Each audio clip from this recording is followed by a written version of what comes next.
అందరికీ నమస్కారం. Welcome to our channel. ఇది ఎడ్యుకేషన్ అప్డేట్స్ అనే వీడియోలో చూద్దాం. వివరాల్లోకి వెళ్తే తెలంగాణకు సంబంధించి మెరిట్ స్కాలర్షిప్ ఫలితాల విడుదల అని ఇచ్చినాడు. రాష్ట్రంలో గత ఏడాది డిసెంబర్ 10వ తేదీన జరిగిన national means come merit scholarship scheme examination ఫలితాలు విడుదల కావడం జరిగింది. మెరిట్ స్కాలర్షిప్ల కోసం ఎంపికైన విద్యార్థుల జాబితాను bsc.telangana.gov.in వెబ్సైట్లో ఉంచామని ప్రభుత్వ పరీక్షల విభాగం సంచాలకులు తెలియజేస్తున్నారు. ఒకసారి మీరు ఈ వెబ్సైట్లోకి వెళ్ళి చెక్ చేసుకునే ప్రయత్నం అనేది చేయండి. అదేవిధంగా నేడు టీజీ ఐసెట్ ఫలితాల విడుదల అని ఇచ్చినాడు. 2024-25 విద్యా సంవత్సరంలో ఎంబీఏ ఎంసీఏ కోర్సుల్లో ప్రవేశాలకు నిర్వహించిన టీజీ ఐసెట్ ఫలితాలు ఈరోజు మధ్యాహ్నం 3:30 గంటలకు విడుదల కానున్నాయి. అదేవిధంగా పీజీ సెట్కు 90% మంది హాజరు అని ఇచ్చినాడు.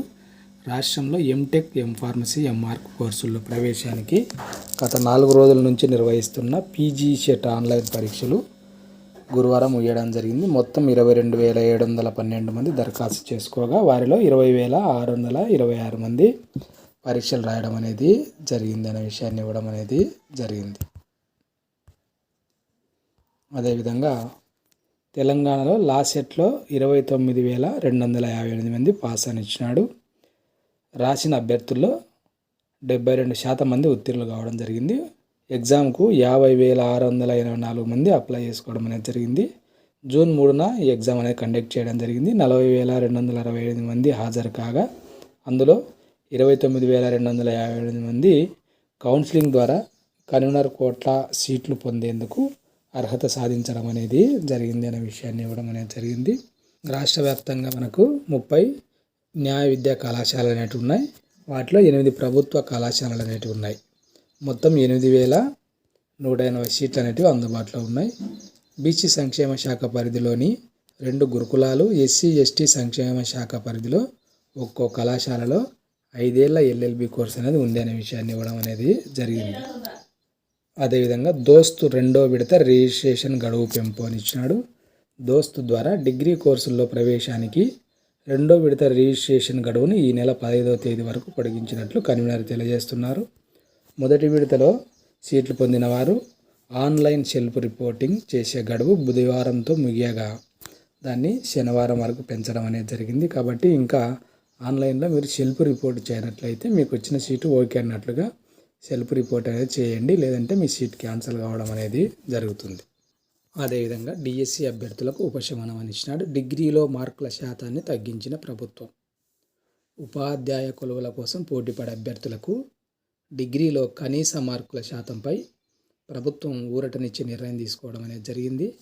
డిఎస్సికి పోటీ పడాలంటే ఇక నుంచి డిగ్రీలో జనరల్ కేటగిరీ అభ్యర్థులకు 45% ఉండాల్సి ఉంటుంది. ఇతరులకు 40% ఉంటే సరిపోతుంది.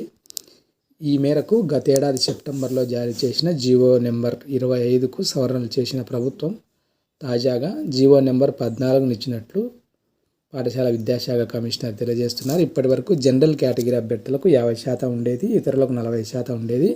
దాన్ని ఒక 5% అనేది తగ్గించి అందరికీ ఉపయోగపడే విధంగా చేయడం అనేది జరిగింది. ఇంకా భాషా పండితులు, పీఈటీలకు కనీస మార్కుల నిబంధన అనేది వర్తించదు. వారు డిగ్రీ ఉత్తీర్ణత సాధిస్తే చాలని ఇవ్వడం జరిగింది. కాబట్టి వాళ్ళకు డిగ్రీలో మార్కుల శాతం అనేది ఏమీ ఉండదు. అదేవిధంగా ఏపీకి సంబంధించి పాత డిఎస్సి రద్దు అని ఇచ్చినాడు. వైసీపీ హయాంలో 6,100 పోస్టులతో ఇచ్చిన డిఎస్సిని నూతన ప్రభుత్వం అనేది రద్దు చేయనుంది. 16,347 ఉద్యోగాలతో మెగా డిఎస్సిపై మనకు సంతకం చేయడం అనేది జరిగింది. సీఎం గత డిఎస్సికి దరఖాస్తు చేసుకున్న 4,27,487 మంది మళ్ళీ అప్లై చేసుకోవాల్సిన అవసరం అనేది ఉండదు అని ఇవ్వడం జరిగింది. కొత్తగా ఏ జిల్లాకైనా అప్లై చేసుకోవాలనుకుంటే అవకాశం అనేది కల్పిస్తామని ఇవ్వడం అనేది జరిగింది. దీనికి సంబంధించిన విధి విధానాలను త్వరలోనే విడుదల చేస్తామనే విషయాన్ని ఇచ్చినాడు.